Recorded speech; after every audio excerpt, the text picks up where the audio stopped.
And welcome to the JAMEEL RAWLS show. And today we're going to be going over some basic, simple principles in dealing with research and the sort of research I do and the sort of research I formerly did. Now, my favorite area of research for many years was hardcore conspiracy research, which can be very dangerous. I often tell people, hey, if somebody's working for the federal government can pull them off a case anytime. If somebody's working for the police department can and will pull them off the case. If somebody is a conspiracy researcher, nobody can pull you off the case. So doing conspiracy research could be hazardous to your health. That's one of the things that I try to get across to the younger people who reach out to me for information. But if you find some really good subjects and you crystallize yourself and you use experience and know-how, you can create a brilliant platform and create a brilliant presentation. Now, boy, what were we going over recently? Recently, I was going over the Civil War. I was going over law, psychology, and through intensive research over many years, it got me into all these different subjects that were mainstream. Like, I never would have been interested in corporate law or business law, but through continually reading old newspaper articles, old police reports, writing letters, making phone calls, doing interviews, I kept coming across that platform over and over and over again. And I realized that the further you go back, the more knowledgeable the mainstream institutions are. So, I would go back and just keep looking into what was really going on in 1964. I started learning about, telephone companies, how telephone companies worked way back then. And I would just learn a wealth of knowledge I never would have learned anywhere else. So I think we'll start off with some basic stuff. I want to impress upon the audience how good it is to learn law. And you can use law in any area. If you're a researcher, you're going to need to learn law. Not dealing necessarily with criminal law, but just the nature of learning legalese, jurisprudence, the study of law. That's going to help you a lot. Okay. Now, this is a Black's Law Dictionary. I have many law dictionaries. And then again, my grandmother was an attorney. And so I learned from watching her what types of law books to get, courtroom procedure, learn the difference between federal courts, state courts. Like you learn, federal judges are appointed, state judges are elected. And I would go back and look, when you look at big popular cases in the media, like from the 60s and 70s, and you want to research into them, you have to know law. You're going to have to learn politics. You're going to have to learn journalism, and it's gotten me into areas. I'll sit there and research microbiology, microelectronics, and it's just fascinating. So, Black's Law Dictionary, and this is so fascinating to read. Like, let me pull up a definition. Like, ethical wall, a screening mechanism that protects a client from a conflict of interest by preventing one or more lawyers within an organization from participating in any matter involving that client, also termed Chinese wall. So, if I'm sitting there reading some well-written newspaper articles from like the 40s or the 50s, which the in America now, the newspaper is on a third grade reading level. If you want to go back and you want to read newspapers from the 40s and stuff, you're going to need to know the terms and words, or you're just not going to get what's going on. You have to you have to be disciplined and take it upon yourself and not be lazy, and you have to constantly labor for more knowledge, right? So ethical law, you can find that. You can find that in there.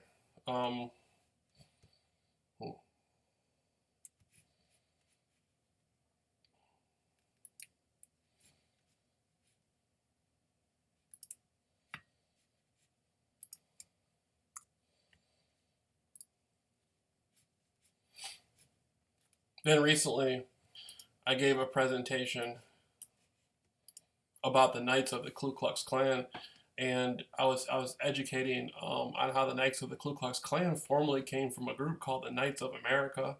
Then you had the Knights of the Golden Circle. You also had the Knights of the Golden Triangle and the Knights of the Golden Square. Most people have never heard of the Knights of the Golden Triangle or the Golden Square, but the Knights of the Golden Circle are well documented. These are, of course, fraternal organizations, and that's what the Ku Klux Klan was, a fraternal organization. And, you know, the Ku Klux Klan owned churches, the Ku Klux Klan owned businesses, the Ku Klux Klan owned universities, and the Ku Klux Klan flourished for years until they were basically infiltrated by the federal government, and people went to the penitentiary. They were, you know, they're not nothing compared to what they used to be. And in the past, I actually was in the Deep South, and I was speaking to people who were related to Klansmen. And one guy, he said his uncle had been a wizard in the Ku Klux Klan at one time. And, you know, I was sitting there just trying to get an interpretation of the Ku Klux Klan back in the 60s. And he was like, why are you so interested in this stuff? And I just said, you know, I was doing some research on the 60s and the civil rights era. And he basically broke it down to me in a nutshell. He said, you know, a lot of people, it wasn't necessarily that so many people in the Ku Klux Klan were racist. He said that the racism was used as a driving tool in the Ku Klux Klan. He said the Ku Klux Klan was involved in politics and business, a lot of different things. And he said the hatred, he said stirring hatred into the members was a driving force they could use. So he said a lot of people in the Ku Klux Klan that lived in rural Alabama or rural Mississippi, he was explaining that these people lived out, you know, in the middle of the country. They didn't have a lot of contact with the rest of the world, especially no contact with with the mainstream, what you call the Yankees of the North. You know, nobody really came to these areas in the Deep South. So this was a breeding place for people to create their own ideology. Okay. And, you know, and so that's basically kind of like a cult mentality. And you can go back, you can see there were postcards in Florida of the Ku Klux Klan where they were feeding babies to alligators. The Ku Klux Klan would use black babies, black children as alligator bait, literally. And, you know, that's crazy. And I remember I had a conversation with my grandfather one time. And I was saying, my grandfather was saying, you know, it's one thing to be racist, but he was saying a lot of these people were sick. Like, who would feed a baby to alligator? Or who would put a bomb in a church and blow a bunch of people up? Who would kill a 12-year-old black boy just because he whistled at a white woman? And he said, you know, it's obvious that the leadership and the mentality of these people was sick. You know, and basically a terrorist organization.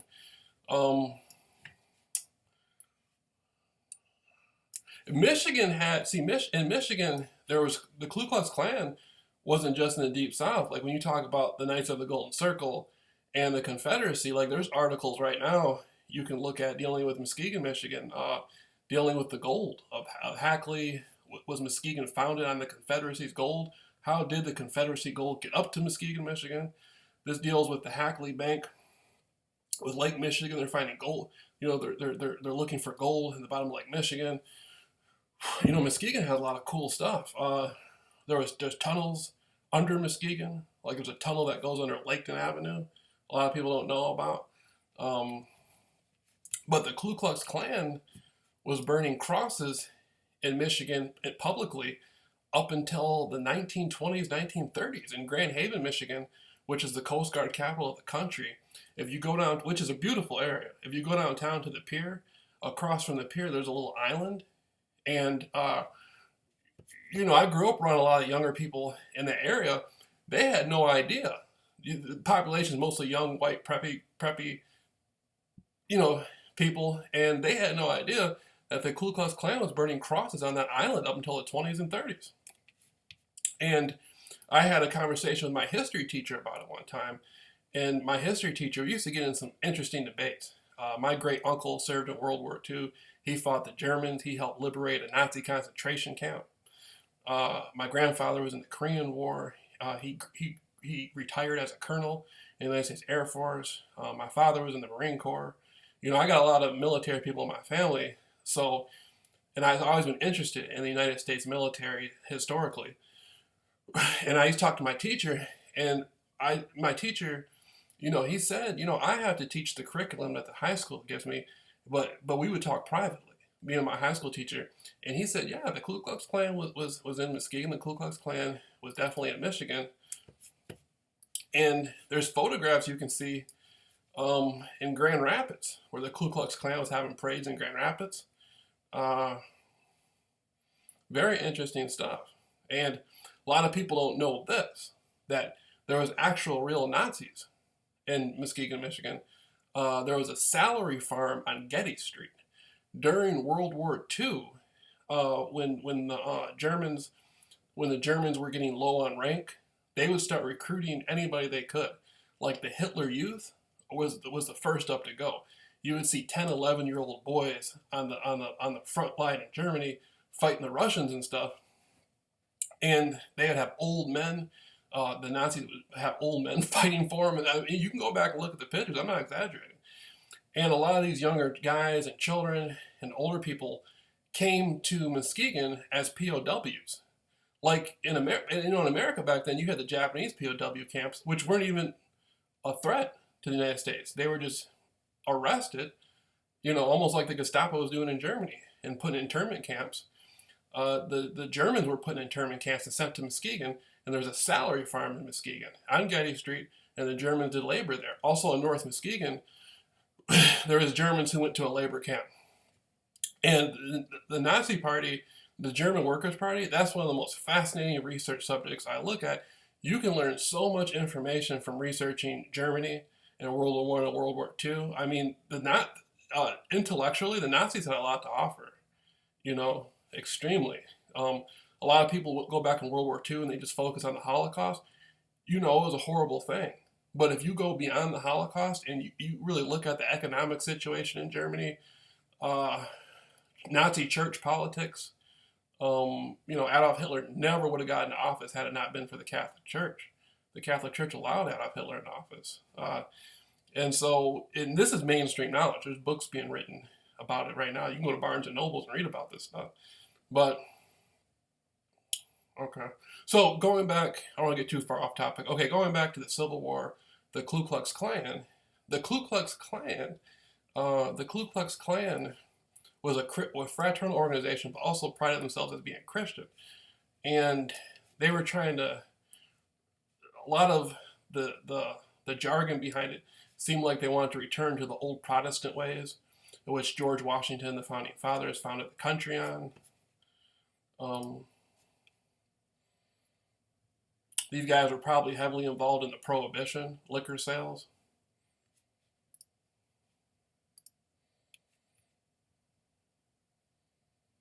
And I'm pulling up some pictures. I'm gonna have to do a different presentation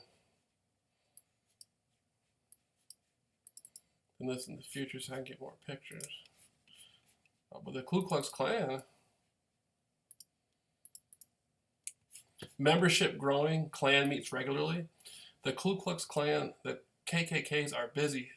It says the KKKs are busy here. At a recent Klan meeting held in the city of Ypsilanti, a large attendance was reported, quite a number being taken into local organization. It has been said there is no place for such an organization in Ypsilanti, but seemingly it is progressing rapidly. And so Ypsilanti, that's Ypsilanti, Michigan. And so you can see the Ku Klux Klan was recruiting. And when the Ku Klux Klan recruits, they don't look for just like young, angry white guys. These guys recruit. In the Deep South, everybody was a member. The police, the judges, the mayor, they want everybody. They want the most prominent people to be members. Being a member of the Ku Klux Klan was a sign of prominence. You were like considered promising. Invisible Empire, Knights of the Ku Klux Klan, Knights of the Great Forest, Newaygo County. And this is an ID card for the Grand Dragon of the Ku Klux Klan. And at the same time you had the Ku Klux Klan in the Deep South coming out, you had all these black inventors. like air conditioning unit invented by Frederick M. Jones, July 12th, 1949. A black man. Auto fishing device, G. Cook, May 30th, 1899. Auto gear shift, Richard B. Spikes. Blood plasma bag, Charles Dew. Bicycle frame, I.R. Johnson. Baby buggy, W.H. Richardson.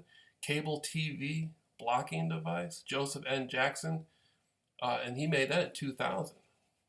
Cellular car phone, Henry T. Sampson, 1971. What? This is interesting stuff. Chamber of Commerce, T. Ekin, Chamber Commode, T. Ekin, 1897. Clothes dryer, G.T. Sampson, 1892. Doorknob, O. Dorsey, 1878. Egg beater, Willie Johnson, 1884. Elevator, Alexander Mills, 1867. And you got to think the Confederacy Gold. You know, there's a big story now where they're saying, hey, the Confederacy Gold built Muskegon. And you got to think, okay, the Confederacy Gold built Muskegon. How did the Confederacy get the gold? They got it from the slave trade. So the slaves in the Deep South slaved on the plantation, died on the plantation, and then the gold was sent. Charles Hackley got the gold and then built Muskegon with it. Muskegon was built off the labor of the slaves and economically. Electric lamp bulb, Lewis Latimer, 1882. Eye protector, Pete Johnson, 1880. Female cycle indicator, Joseph N. Jackson, 2000. Female cycle predictor, Joseph N. Jackson, 1998. Fire extinguisher, J.T. Marshall, 1872. Gas mask, Garrett Morgan, 1914. Golf, T. Grant, 1899. Guitar, Robert Fleming Jr., 1886. Hairbrush, Lydia D. Newman, 1898. Insect destroyed gun, A.C. Richard, 1899. Ironing board, Sarah Boone, 1887. Lawnmower, J.A. Burr, 1889. Lawn sprinkler, J.W. Smith, 1897. Lock, W.A. Martin, July 23rd, 1898. Lantern, Michael C. Harvey, 1884. Lubricating cup, Elijah McCoy, 1898. Mailbox, Paul B. Dewing, 1891. A mop, Thomas Stewart, 1893. A motor, Frederick M. Jones, 1939. Peanut butter, George W. Carver, 1896. Record player, Joseph H. Dickinson, 1918. Refrigerator, J. Standard, 1891. Riding saddles, W.D. Davis, 1896. Rolling pen, John W. Reed, 1884. Shampoo headrest, C.O. Bailiff, 1898. Spark plug, Edmund Berger, 1830. Straightening comb, Madam Walker, approximately 1905. Stethoscope, Imhotep, Ancient Egypt. Street sweeper, Charles B. Brooks, 1890. Stove, T.A. Carrington, 1876. Telephone transmitter, Granville T. Woods, 1884. Thermostat control, Frederick Jones, 1960. Traffic light, Garrett Morgan, 1923. Tricycle, M.A. Cherry, 1888. TV remote control, Joseph N. Jackson, 1978. Typewriter, Booms and Marshman, 1885. VC remote timer, Joseph Jackson, 1980. That's fascinating. So these are black inventors who came along. And that's kind of my thing, looking at the Ku Klux Klan, because the Ku Klux Klan claim to want to preserve the heritage of the United States of America. I guess, as they say, strictly the white heritage. But the United States of America wouldn't have been able to do anything had it not been for these black slaves who sat there and built the country economically and then became inventors. And now they just pack blacks in small cities and go on the news and say they're drug dealers and and all this stuff, and you know, the whole thing is a con job. There's some interesting stuff. But studying the Ku Klux Klan is very interesting.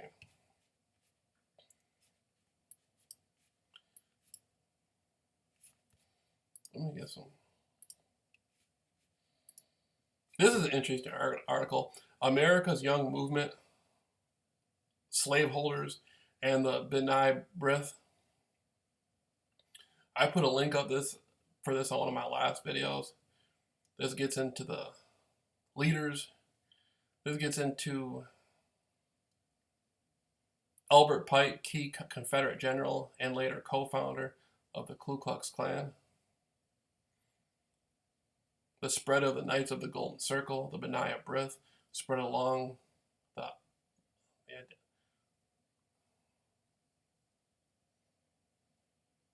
Albert Pike's Ku Klux Klan. Abraham Franklin, friend of Albert Pike and leader of B'nai B'rith in Memphis, Tennessee, along with a page from his Kabbalistic researches show his worship of the Syrian god Baal. The memoir of the Masonic Temple in Alexandria, Virginia incorporates his blasphemous theogony.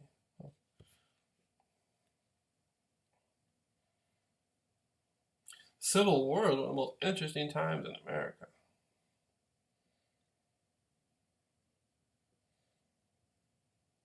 And I don't like the fact that they take down a lot of these.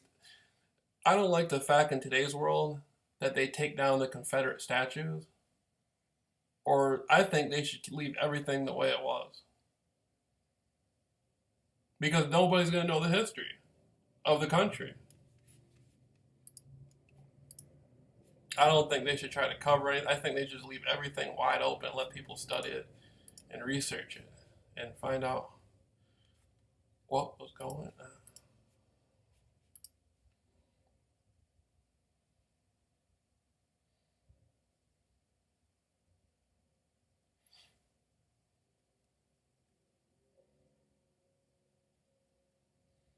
You know, Michigan Ku Klux Klan. Let's see what.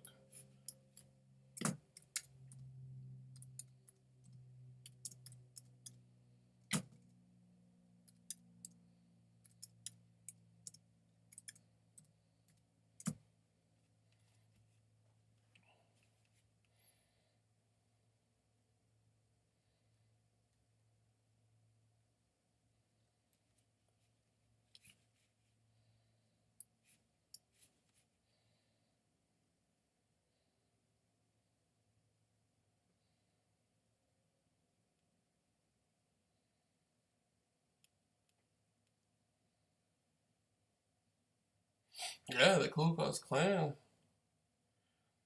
They lost their political power, is what happened. They lost their protection, their political protection of Washington. The Ku Klux Klan, the invisible empire. The Ku Klux Klan was big.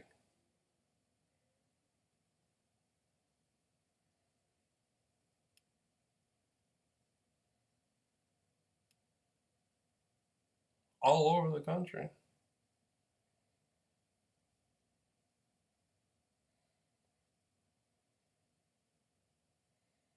Ku Klux Klan in Detroit.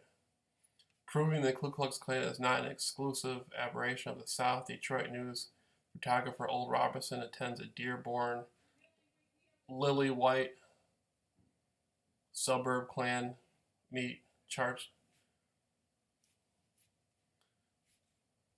Yeah, the Ku Klux Klan got some big history in Michigan.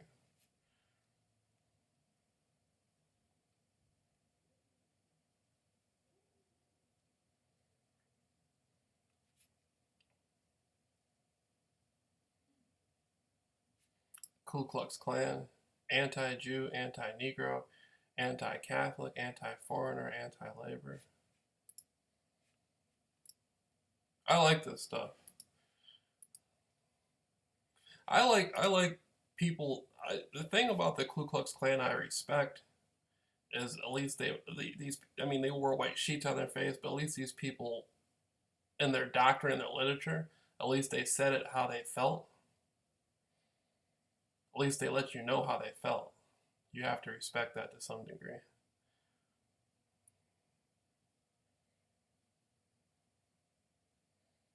Missing, call the FBI. Goodman, Cheney, and Schumer were the civil rights workers abducted and murdered by members of the Ku Klux Klan.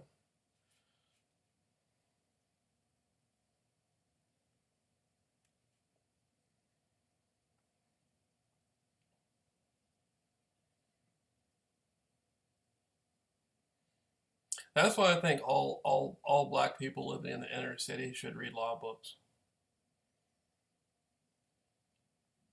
Because that's one thing that's been used against people of color is the legal system.